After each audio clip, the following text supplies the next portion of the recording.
And What new I don't know where logo? you stored it though. So I'd like to get a copy of it and resolve and like make that happen, Captain. What new logo? The logo you put up for Sales and Technology's YouTube page. Oh, that's new. That was like I mean, new nearly a like year ago. almost not quite a year, but I'm just saying I want to put it other places, so I need a copy of it. Um, but before I share my screen, let me make sure this YouTube thing turns off. Um, but anyway, do you guys have any questions? Anything you're working on other than I've been working on setting up Pardot for the first time, and I learned the documentation is really less than stellar. Patrick, you just set up Pardot recently, didn't you? I didn't. Was it already set up in your org when you configured it for your company? I didn't. I haven't configured it. You still haven't configured it yet. I haven't done anything with Pardot. I thought y'all loaded up HVS in Pardot. HVS and my Trailhead. They've been using Pardot since before I got there. Oh, gotcha. Okay. My bad. Oh, and you had to set up my Trailhead? Yes. We don't have enough time to answer all the questions that come up.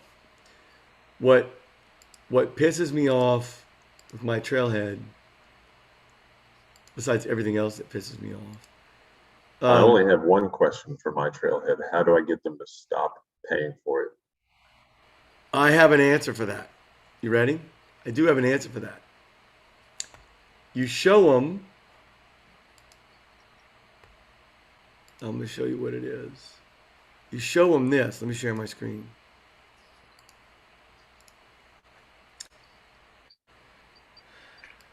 You show them Opinium. It's an app on the App Exchange. The one you download from the App Exchange is just like Acorn, so it's pretty useless. Um, and see if I can actually get the right password for it and username. It is.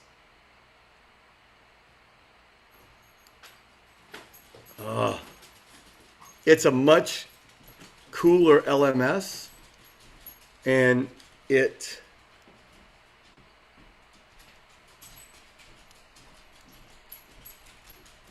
STC. Shit, I don't know what Don't password. worry about it. But Opinion is a really cool. Well, no, I'm mad now because I got um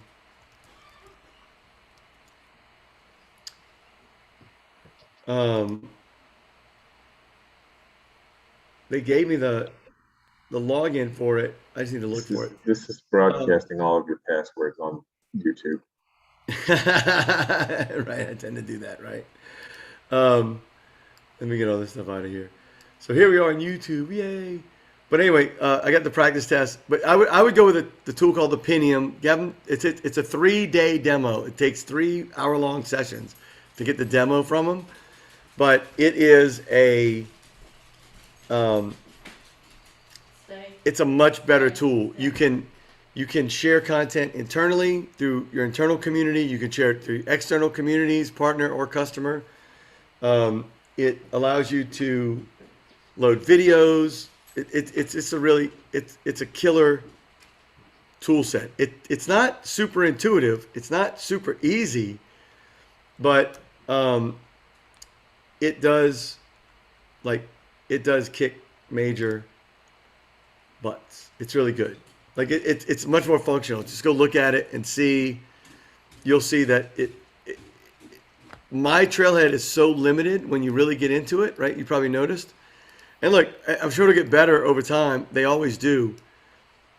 But for now, it's just my trailhead is tough. I still don't know really because my boss has my trailhead installed in it, and I don't have the permissions or like I can't see everything. So I'm kind of lost in it. I've created content, I've loaded it, and but I don't have a way to assign it to the users in Salesforce because I don't have that access to that org that I can do that with. So Um, yeah, so I don't know. But my trailhead is a little less awesome than they say. What I think is funny about my trailhead, they tell you that it's they give you content. Did you try any content packs, by the way? I haven't really done anything with it other than setting it up. And then, I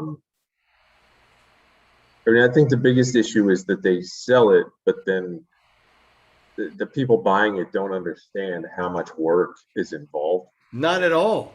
Like I don't have the time to like I'm not creating courses and um, Right. onboarding documentation and all this stuff for my trailhead content. Like I don't have the time to do that. And Yeah. they sell it without making that clear. Like you need somebody dedicated, like you need an education administrator in order to take advantage of my trailhead. Yeah. And we don't have that. We have me and it's like and my manager. So Yeah. far there's only been a few modules assigned for people Yeah. to do. And Like they, um, and what they do, yeah, you got. I'm an instructional designer. Like that's my background. I know training, and I struggled figuring out the instructions. I knew how to create the courses, but it's very tedious and tasky. Well, they give you these content packs that like you could, if you're, Salesforce has a high velocity sales trail. Well, you could just download the content pack for high velocity sales. Except they take out everything that's useful, like all of the graphic images, the videos, the resource links. They strip all of that out so you can create your own. I'm like, well, what good is that? Like now I got to be an instructional designer, now or a graphic designer. I got to put all those images back, either the same ones, which I ended up doing. I ended up going to just copy them from Trailhead, and I plugged them into the content pack so it looked similar because I didn't have the graphic artist skills to do all that stuff. I wanted to, you know, I wanted to. Hey, Chen's here. Welcome, Chen, and Daryl's here. I wanted to get a head start and have that done so I could then go into the detail stuff that I had to build. Nope, I got to rebuild what they've got. So why wouldn't I use just what they've got and then build something that I need and put that where my customers can get it? Right? Trailhead's great, but you need a guide. I'm doing Trailhead Virtual Bootcamp right now for Salesforce, and they give you an org that literally keeps you on track every day of the week that you're in the program. And while that's good, because if you go on the trail by yourself, you get thrown all like the trails suggest. It's like YouTube, right? You get on that YouTube journey, and what you started looking at is very different than when you end up looking at, right? So, why I liked Opinium, and I think I gotta find the password. And I'll do a demo one Saturday about it or some videos, but I like their tool because it gives you that Salesforce flexibility that you want. You could create a course, you could assign it to users, you could get feedback.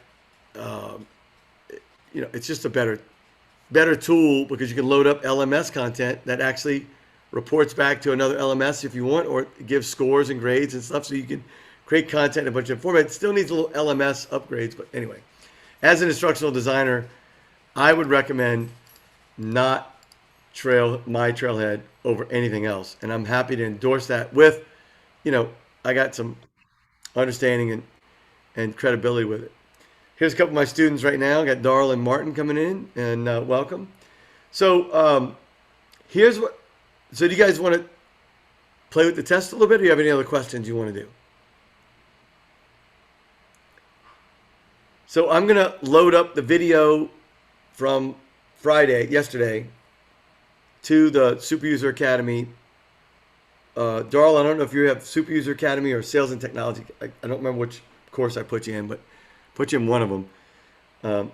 It's the same course, but two different places. What I noticed about the test, in the practice test anyway, they started using Ursa Major Solar as the company for the context of the question in all of the new questions.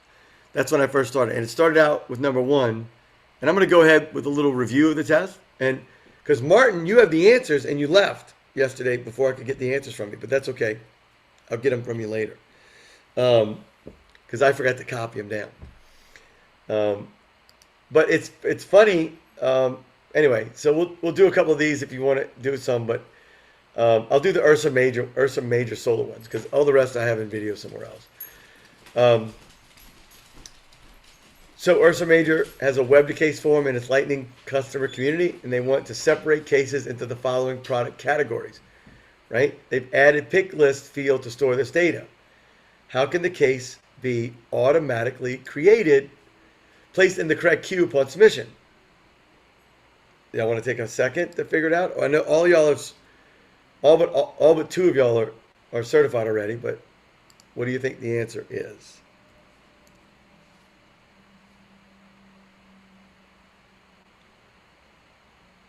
Now, this is where you got to talk, or I got to talk. Somebody's got to talk. It's not television. But I have. Just pick one. What's that? Just pick one. Well, you got to pick one, but I want to pick the right one, right? But it's not pick two. It's a pick one. That's correct. Yeah, it's create assignment rules based on the pick list values to those cases. There you go, right? Really simple. And some of y'all know this already, what I like to do is also to help you pass the test is you got to be able to identify the wrong answers, right? And so the wrong answers here are D, creating an escalation rule, because all an escalation rule is really a reassignment rule, but it sounds better if you call it escalation, right? Because if the case is being escalated, it's serious. No, just reassigning it. You're doing something to make sure that your promise is kept to your customer. And then the other two, A and C, talk about creating record types, which sounds like it's the right thing to do, except we don't have enough information to do record types. We're not saying they need different pick list values. We're not saying they need different page layouts. We're just saying we have a pick list value that determines where it should go. Well, that's just data on the record. You can use an assignment rule for that.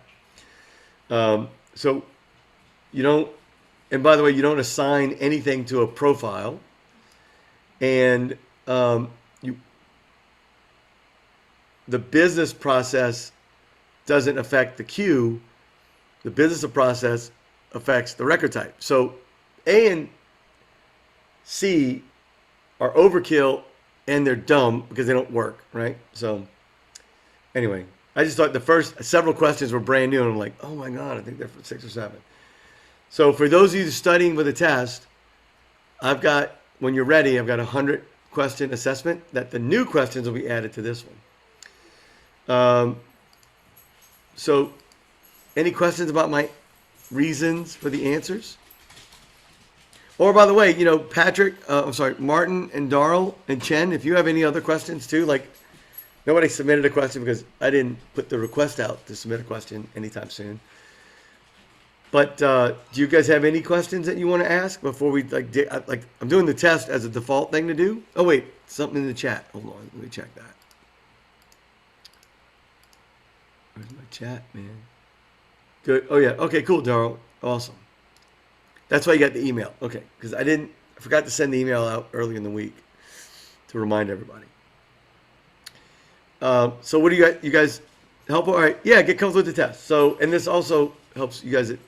I don't know. We're going to have to do a class on flow, and I really want Amanda and Patrick to lead it and walk us through flows one day soon. Maybe we'll do a class in a couple weeks. Not next Saturday, but maybe the Saturday after that.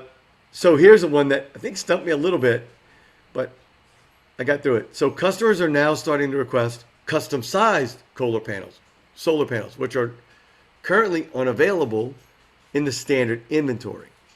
Now, where do you store your standard inventory? Oh, you need deep in Tableau? Okay, good. Stay there. Stay there on your own. Oh, it's all Patrick with flows? I disagree, Amanda. You have a knack for flows. So, where is your inventory stored in the sales process? Who knows? Who knows where your inventory is stored in the sales process? Where's your inventory live of the things you sell?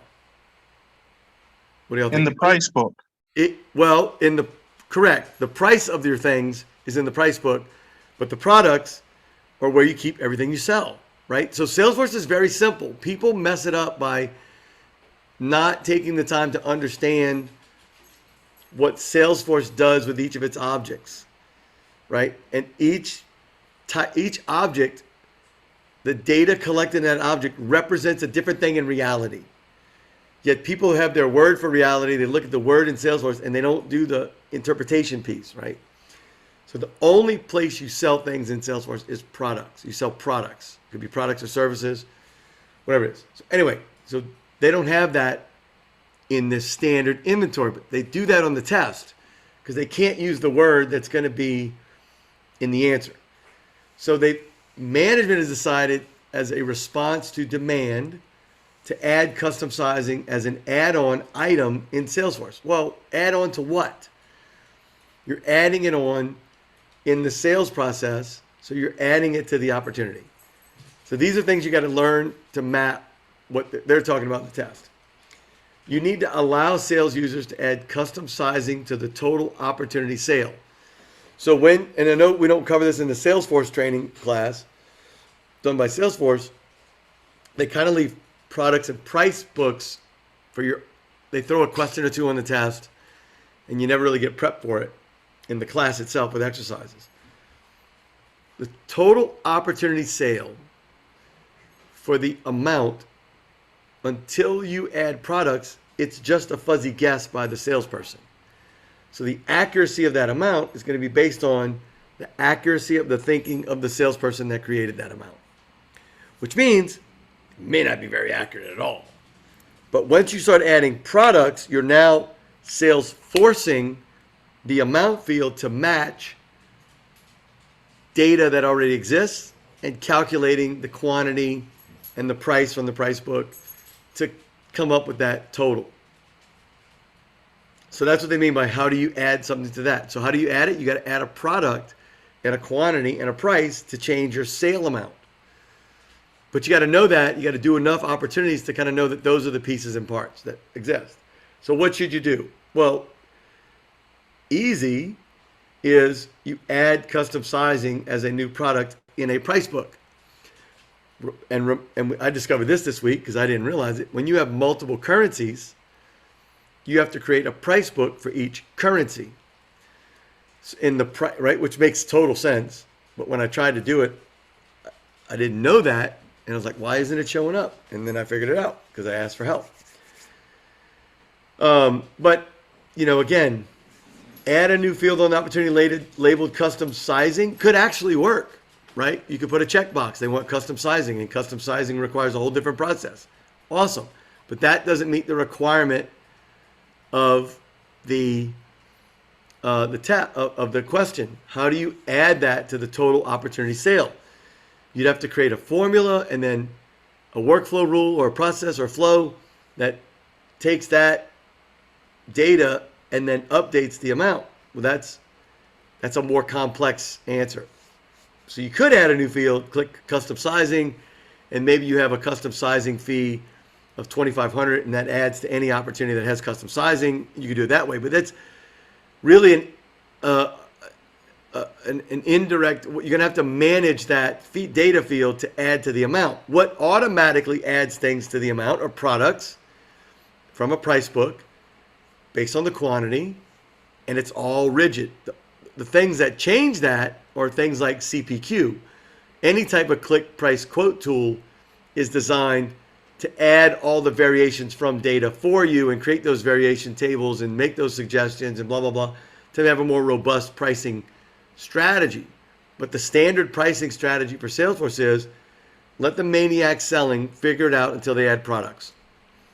That's it. And you add products to a price book because products are just your list of inventories. You may not sell all your products in the UK.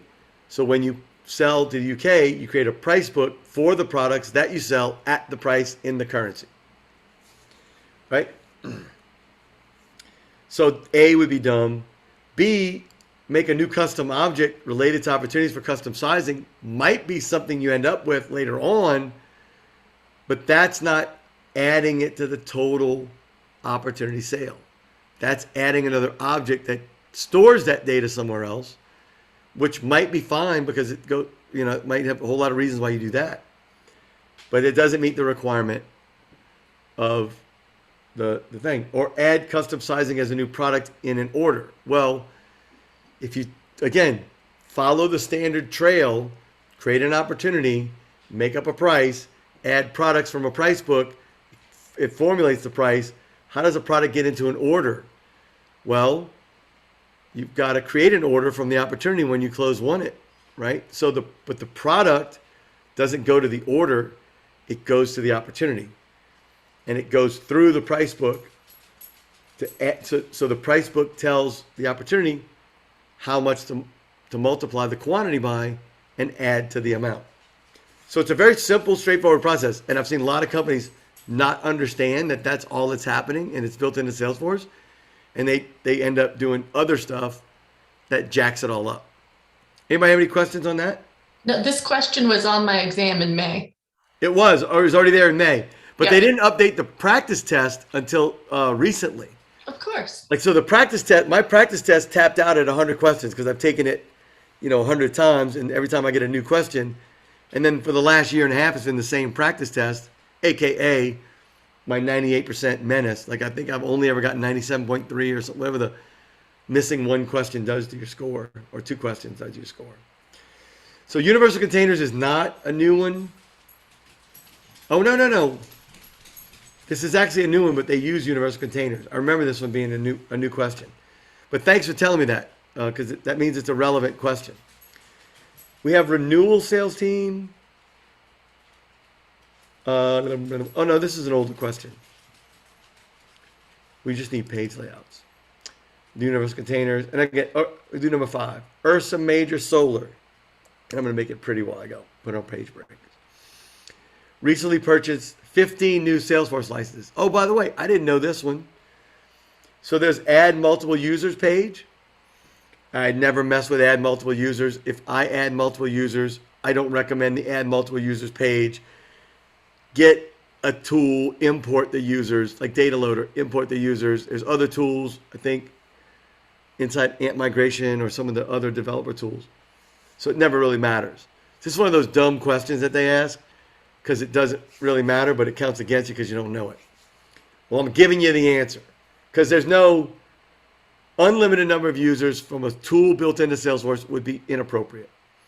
So now you think about what's the max, 5, 10, or 15. It's a best guess, right? And in this case, if I hadn't been able to go research it while I was teaching the class and taking the test, I probably would have picked the right answer, because if those are the 3 answers, I'm going to pick the middle one, which it happens to be, right? Because 5, 10, 15, and 20 are all good numbers in Salesforce, right? 5, 10, 15, and 20, if you don't know the answer and only one of the answers has a number of things that they're asking about, go with it. If the number's 5, 10, 15, or 20, you're probably okay. This is one Dominic, this question was on my April unsuccessful attempt at the admin exam. You remember it? You remember? Look at you, remember. Well, no, Yeah. like I totally melted down in the middle of it, because it was like, what is this? There were all kinds of stuff that that were like this. It was like, how am I supposed to know this? How am I supposed to know that? Here's what I say. So don't get frustrated if you fail the test, because the test is this.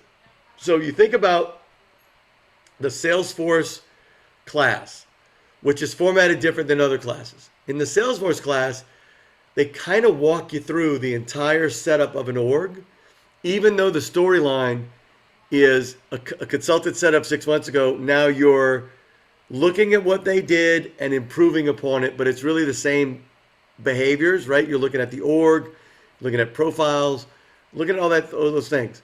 Well, one of the slides mentions add multiple users as a way to add users.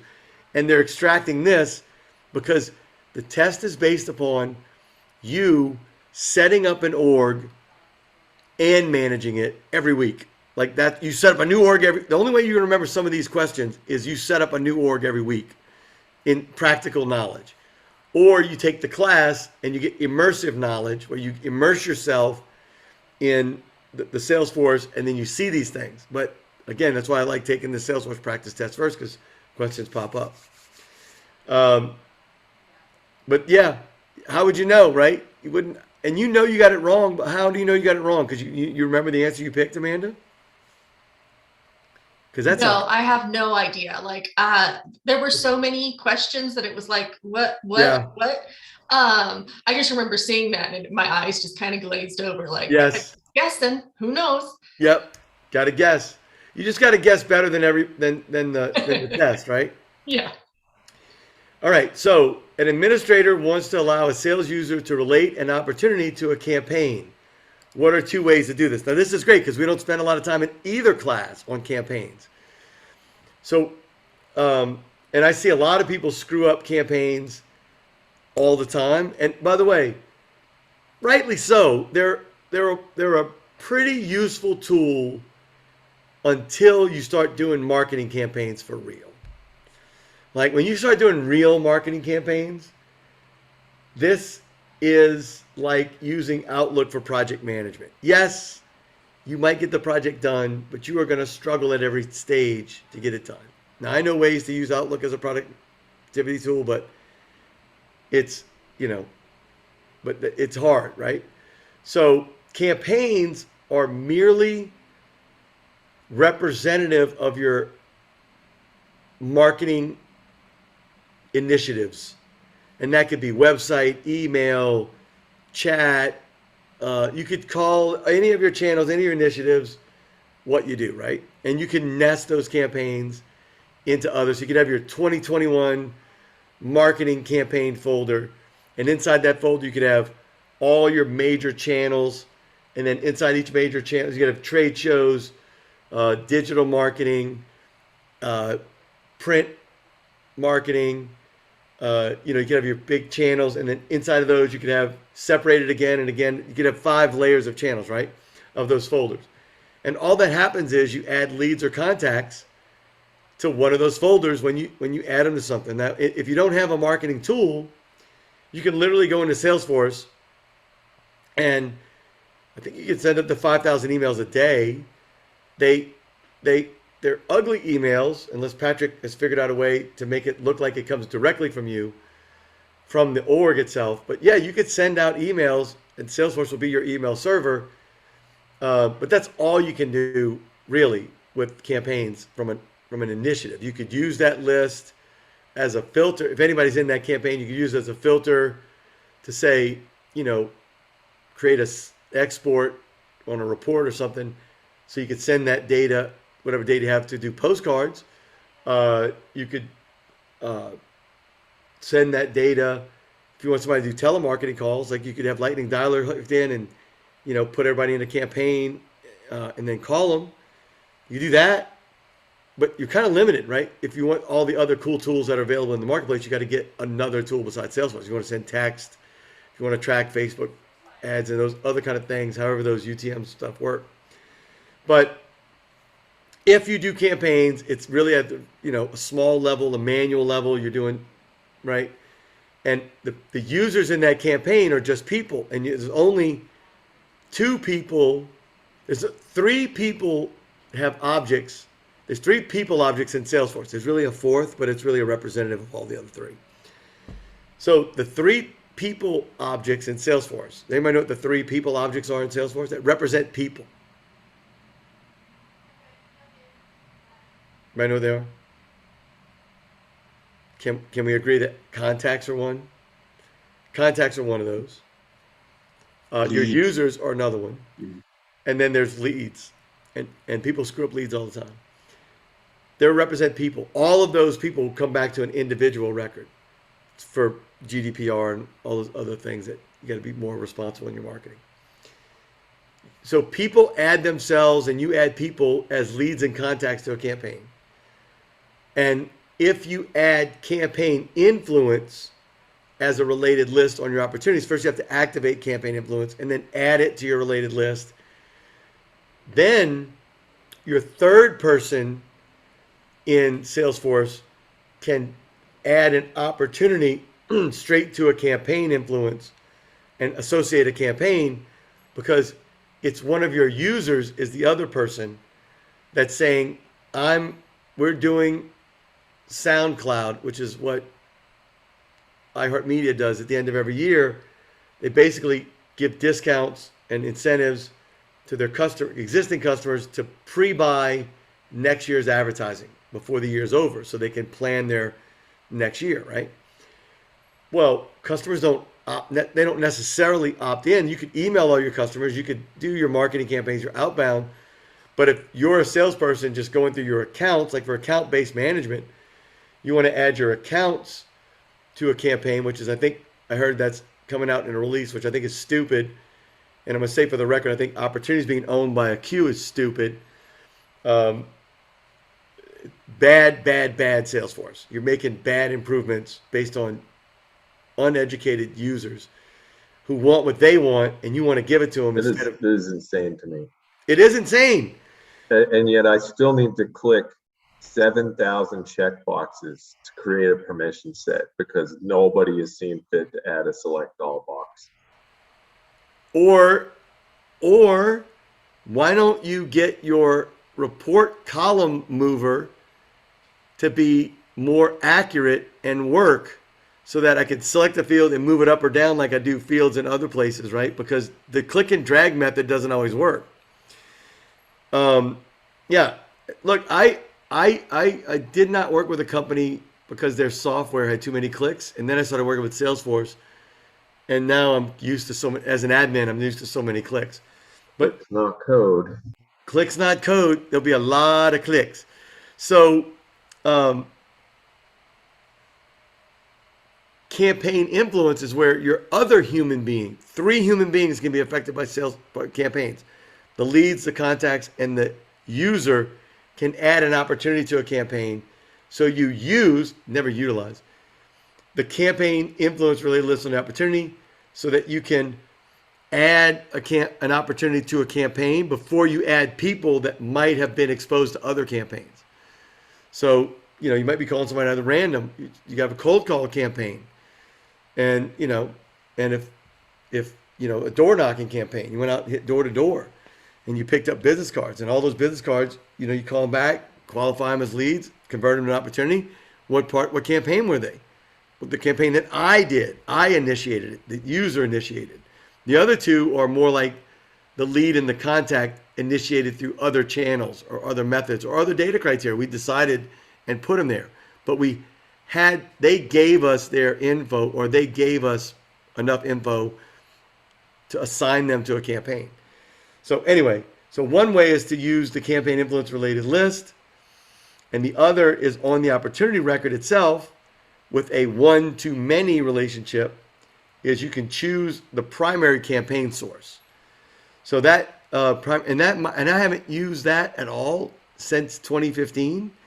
So it was my information about adding an opportunity to a campaign through the campaign influence is my memory of doing that back in 2015 and 2016 when I did iHeartMedia. But yeah, I also wish, let's see what else we could complain about. That's not a complaint, but a wish for Salesforce. I wish Salesforce would look at the ideas and not get rid of it. I heard they're going to get rid of ideas, by the way, the ideas community.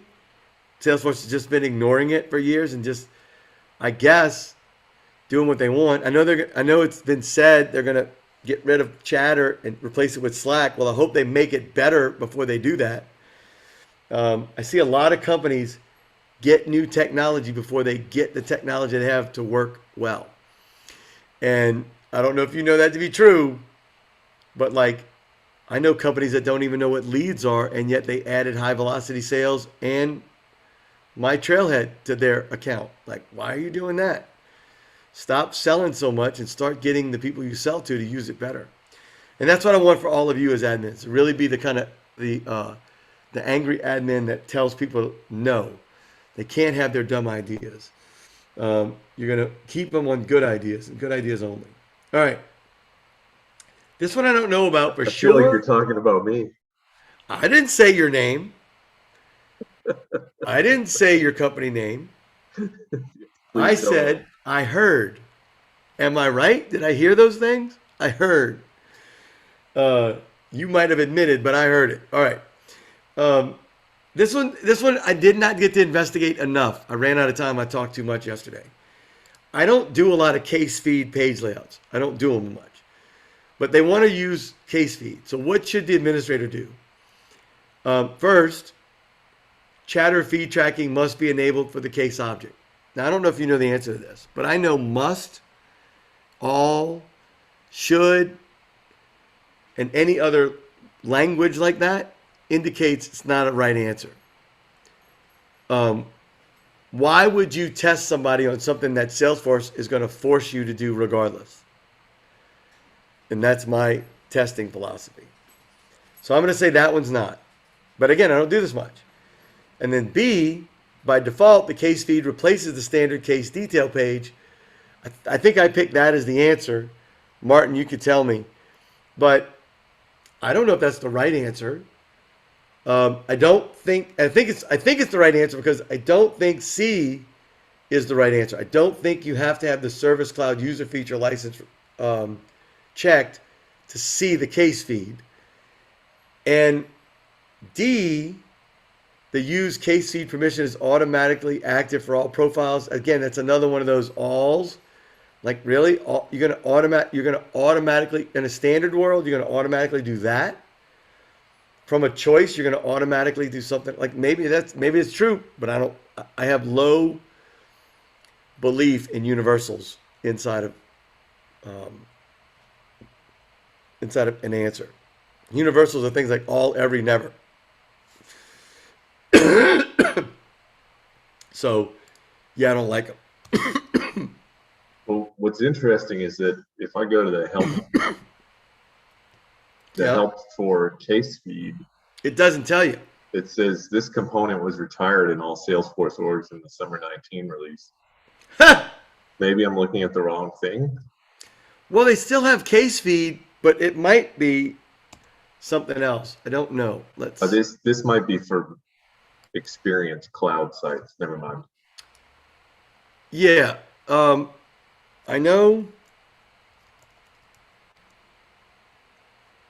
I also had trouble. My browser. Anybody, by the way, if anybody knows how to fix browsers, like really fix a browser, for running so damn slow, I'd be open to learning that because it might be my Mac is full. It might be a couple hundred reasons why. I just don't know any of them and why they're doing what they're doing. Let me get this stuff out of the way. All right, here we go. So I want to use my Brave browser because I think that one does better. And I'm going to go to my login from this week's class.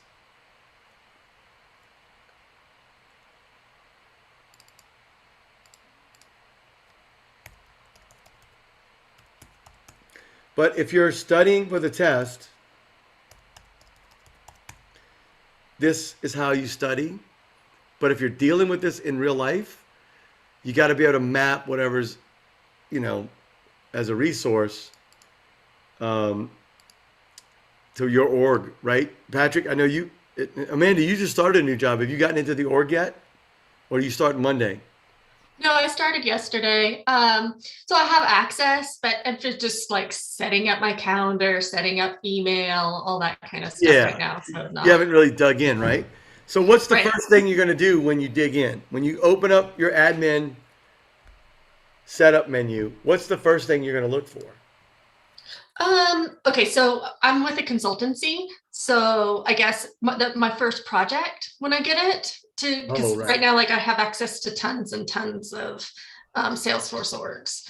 But when I get my first project, then I'll be looking at how many profiles I have set up, the permission sets. I'm going to look up and see what objects they have going, that kind of stuff. What are you doing?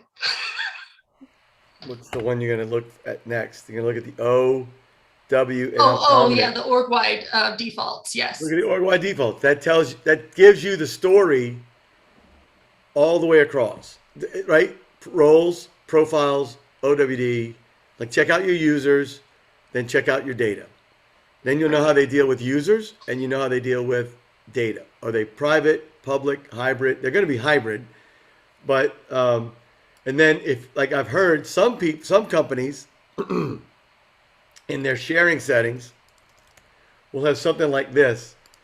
They'll have the OWD set to private on things like opportunities, right? Like this. And then they'll have a sharing rule on opportunities that says share opportunities owned by the CEO and his subordinates with the CEO and all the subordinates.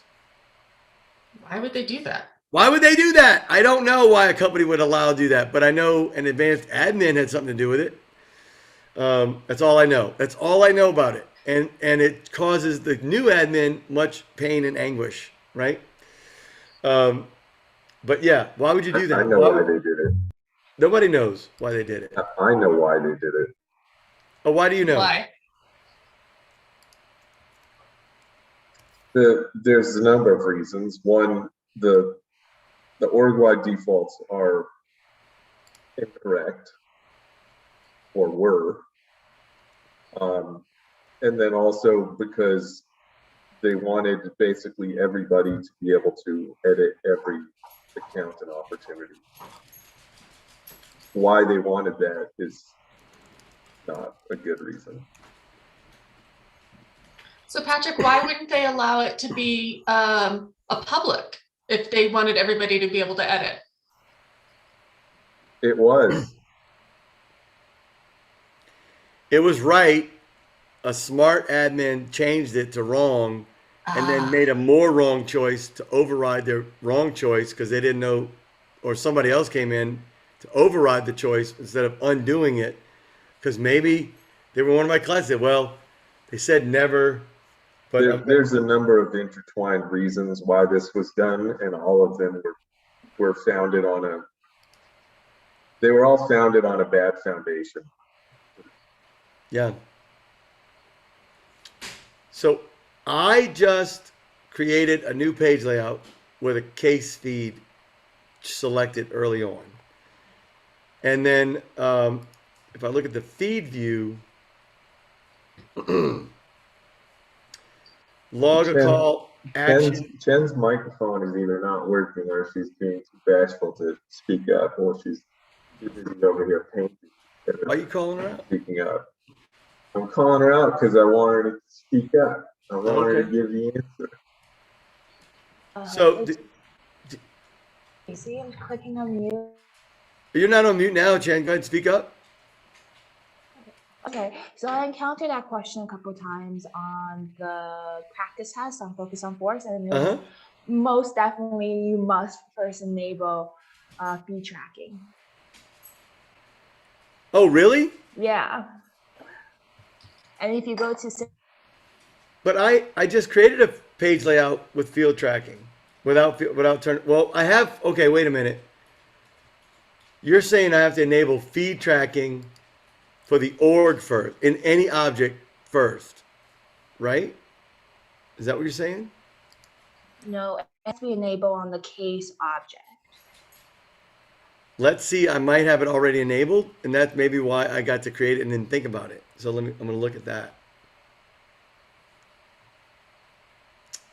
Well, I'm glad you said that because I didn't know. Like, I don't know. And the help docs weren't, I don't like help docs. I like getting my fingers in it because listen, if you study and learn, it's not going to stick unless you click. And also there's a help page that's called Enable Case Feed Actions and Feed Items on Available Settings. And the resolution does say, make sure that enable feed tracking is enabled first on the case. So let's see, I'm going to disable it. And then I'm going to cancel this. And I think that's exactly, if I try to go to this now,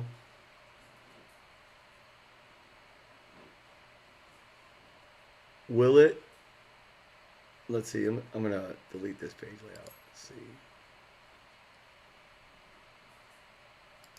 Because I already created it. It might have, it got created under that condition. So I'm going to create another one. Now I have case feed tracking turned off.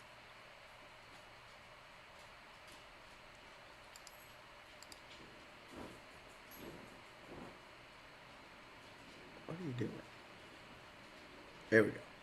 So now I'm going to try to create a new case, and I'm going to enable. Oh, look, I don't have the enable case feed. But huzzah! Isn't that amazing? If you test each answer, you'll find the right answer. Well, good job. I know I got that wrong yesterday, but guess what? I know A is the correct answer. Thank you, Chen. You're so much welcome. more awesome at this than the other person I trained before you in your house. Just kidding. I don't know. Oh, she has the benefit of seeing my mistakes, I guess. Maybe that's it. Maybe that's it. Oh, this was a good one too.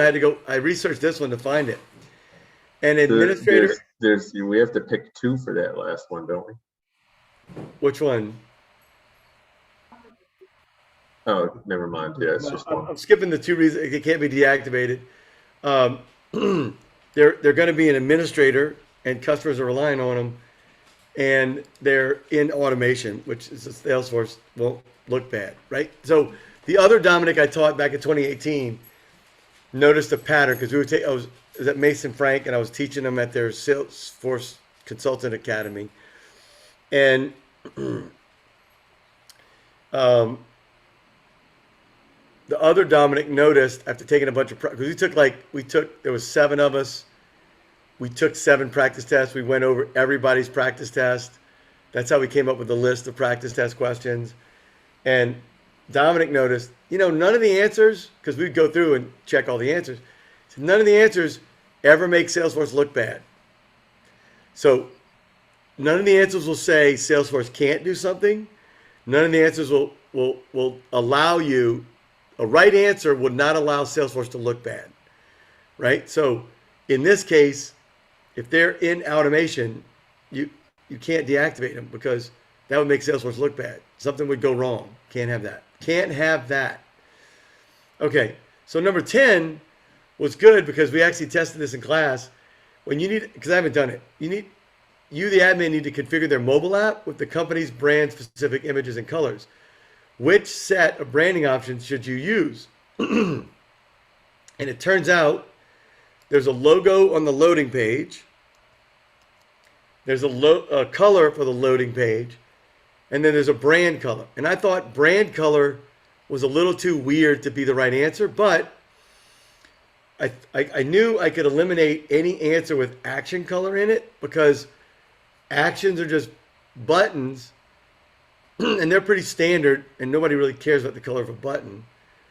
And then this one was D. I could eliminate that one because individual page colors and multiple loading page logos sounded really unmanageable at scale, right? If you tried to do that with 10 pages, fine, you get it, you knock it out. But what if you got 1,000 objects and you want to do that for each one? That's like the wrong approach, onesie twosies, right? So I eliminated that when I came up with C, and then we researched it and I found out I was right. There are 3 sections that you customize right there. Dominic, this question was on the test in April as well. Was it? It probably threw you, right? Because What? None of these sound unreasonable, but I just had to pick that there were action colors was a common one in both. So I grouped things together if I could find something in common with them. And I eliminated it because landing page and loading page or loading page color and loading page logo sounded right, but tab colors sounded a little wrong. Like tab, I don't remember tabs and having colors in mobile, but I could have missed it. But then there's that action colors in between. So I said, let me put those aside. And then I eliminated D. So I was okay with C except for brand color. So then we researched it and I found out that was it. And then that's why, but I had those segregated and didn't have a lot of confidence in them. You check the all-day event checkbox on the all-day event. Not going to spend much time on that. It's obvious. Let's see.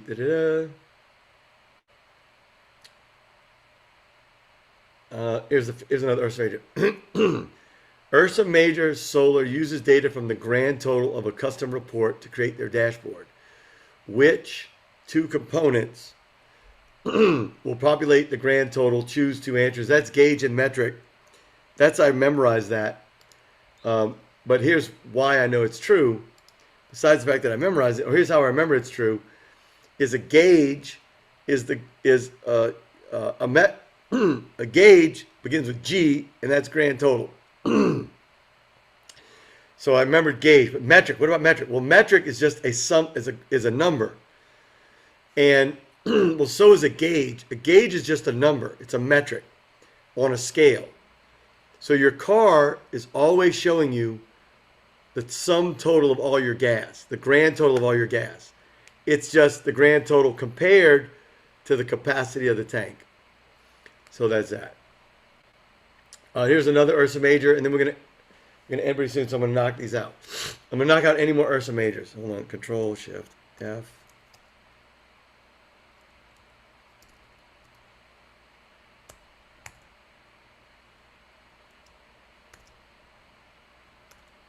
There we go. We'll find that out. So we use data from the grand total. We use gauge and metric. Using the work. I've had to go. I think, using the workflow field update. Which two actions can they complete this feature? They can modify the. Okay. Update. They can update the record type of an object, of course, because that's just updating the record that triggered the workflow. They cannot choose a formula field for a field update because formula fields only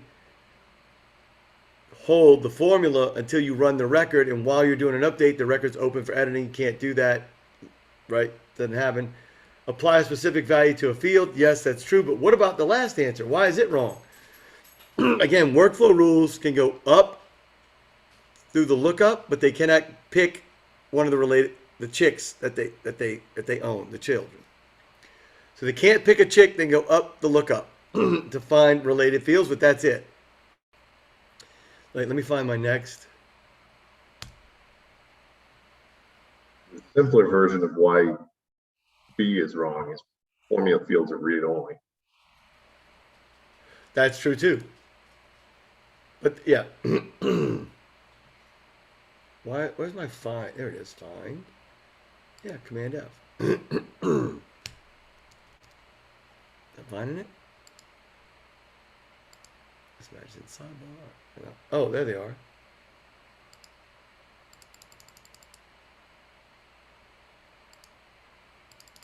What? 20. All right, we recently acquired a company. I don't know why it wouldn't. Oh, there it is now. All right, so I can hide that. Acquired a company whose sales team has a unique sales process with stages that are different from the current setup of stages in Salesforce. The CTO says the new sales team should not change. They should not change their process at all, which means we need a new sales process. Whenever you hear sales process, you have to think record type. You have to, because the only way you can use a different sales process, you could create a sales process without record types, but you cannot create a record type in opportunities without a sales process. So you got to create a new record type and a page layout with a custom field, not custom, that's wrong. You create new values for the opportunity stage field, create a new sales process, assign that to a custom record type for the new sales team. That's the answer. That makes sense? If the other answers aren't absolutely clear, then you got to go test them. We'll leave it at that because I want to get through this. We have has the following process regarding opportunities. 3 different lines of business. This one's a tricky one. 3 different lines of business with both sales and marketing users, and they both need to see different set of fields. Which, by the way, seeing different fields that exist, all you need is a page layout. Changing pick list values, you need a record type. But remember, the page layout limitation is 1-to-1, 1 page layout per profile. So if you hear page layout to more than one profile, that's a record type. If you hear pick list values are different per whatever, you need a record type. So we got 3 widgets and 3 marketing teams. We need to configure the page layouts and record types so that each team sees what it needs to see without cluttered layouts containing unnecessary fields. What should you do? And what? Dynamic forms. Well, yes, but that's not the question. I picked create 3 record types, 1 for each widget, with 6 page layouts. Sales has a page layout for each widget record type, and marketing has a page layout for each widget record type. There you go. 3 and 6 is what I picked. I don't know. Don't actually do this. What? I said, don't actually do this. Well, no, why not? Well, one, really make sure that you actually really want and need multiple record types before you do it. Of course. Like, if you can avoid it, avoid it. Because Yep. here's the thing, once you create it, it's in there. It's dug in like a tick.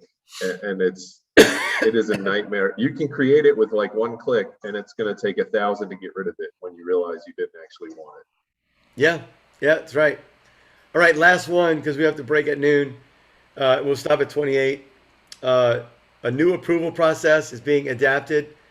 After an opportunity has been approved, the contract is sent to the customer for signature as the final step in the process. This was just another one of install an app from the App Exchange. Because all the other things, the next thing you would do is hire a consulting firm, which would be stupid because you could just download an app from the App Exchange. There is no send PDF box on the approval process set up.